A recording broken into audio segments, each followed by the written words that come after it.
Hey, how's it going guys? It's been a while since my last video. Remember how a while ago I showed you guys how to get to a high round in Shadows of Evil? Well, in this episode I'm going to show you how to get to a high round in the giant map in Zombies. Now in Shadows of Evil I said, you know what, I'm not going to waste £30 on a season pass, but guess what guys, I did just that. So I might as well make it worth your while. So here is my way of getting to a really high round. I got to round 50 this time in the giant map Zombies. Now this strategy is much simpler than the Shadows of Evil strategy. All you need to do guys is camp it out on the catwalk until you get to a high enough round where you feel like if you're not going to make the next few rounds, that's when this strategy needs to kick in. Make sure you have some suitable guns. Always have the KN for this strategy, or that's my advice. The KN or the HVK is my weapon of choice for this strategy. That's just what I use because the ammo is really easy to access and they're just really good overall guns in all aspects. The guns I used was the KN, the HVK, which I later swapped for the 48 Dredge, and the Haymaker 12, which I use for the alley, which just packs an extra punch when you need to get out of a sticky situation where there could be a zombie in front of you. So what you need to do is you need to camp it out at this teleporter. You need to teleport at the right time. You cannot teleport too late or the zombies can still hit you, and that's usually how you end up dying in this strategy. Just teleporting way too late and the zombies kill you anyway. So you need to find the right time to teleport. You need to teleport when they're about to hit you, but you need to give yourself time to teleport. So if you teleport at when the zombies are at the staircase, that's a good time. Straight after that you need to head left and head straight down the alley. You need to run down there and equip the Haymaker 12 or whatever gun you feel comfortable with in close quarters. You need to run down there and camp it out on this spot just for a second, just in case there's zombies that haven't left the courtyard. You need to jump down and then head straight back to the teleporter. When you head back to the teleporter, you can do the whole strategy again and just keep it going from there. There are a few catches though. You need to keep an eye on your points. For me, I decided to keep my points at around 70,000 because if you find your points getting lower and lower, you're not going to survive too long in this. So you really need to conserve your points. The perks I have is Juggernaut, Double Tap, Mule Kick and Speed Cola. Normally I'd pick something like a Widow's Wine or Stamina. However, you can't guarantee that you'll get Stamina on this map and Widow's Wine isn't available. You can get Stamina or Deadshot Daiquiri, and I don't like either of those. I don't like having the chance that you could not get those, which is why I also equipped In Plain Sight as my gobble gun. The reason why I do that is because you can't guarantee that you're going to get the gobble gun you want out of the factory.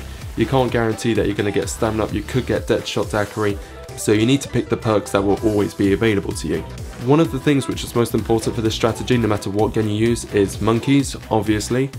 You're going to start running low on ammo, you're going to start running low on points, so when you see a double point or a max ammo or an insta-kill, I would definitely advise you throw a monkey to get it, especially when you get to the round 40s where power-ups have basically become non-existent. I had a close call at round 46 where I almost went down trying to get a minigun, which they recently updated in, and also a insta-kill. I very nearly went down, I was an idiot, but it paid off.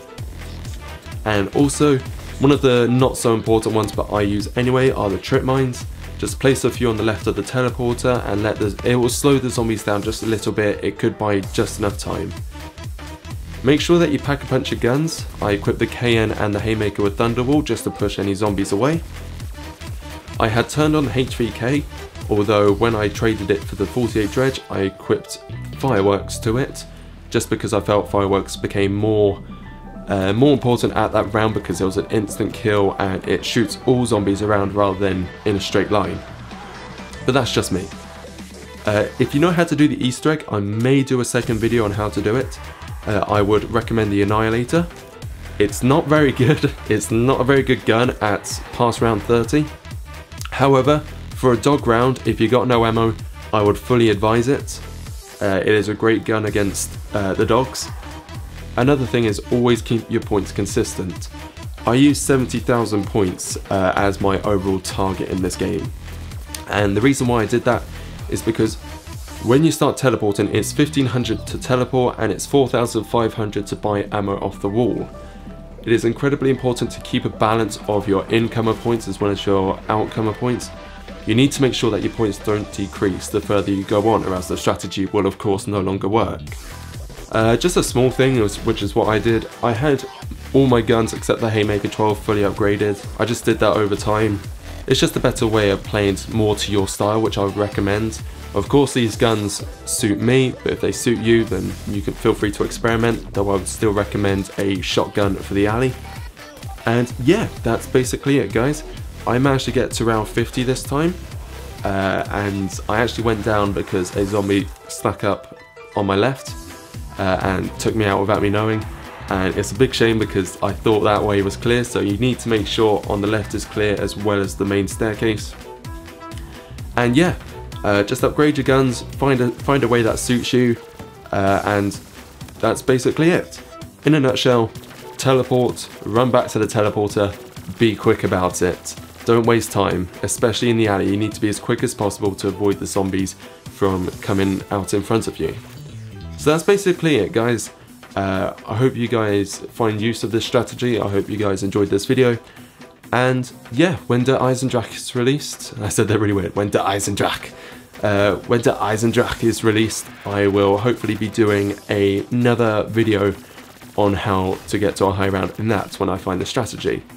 So thank you very much guys, and I will speak to you guys later. Bye bye guys.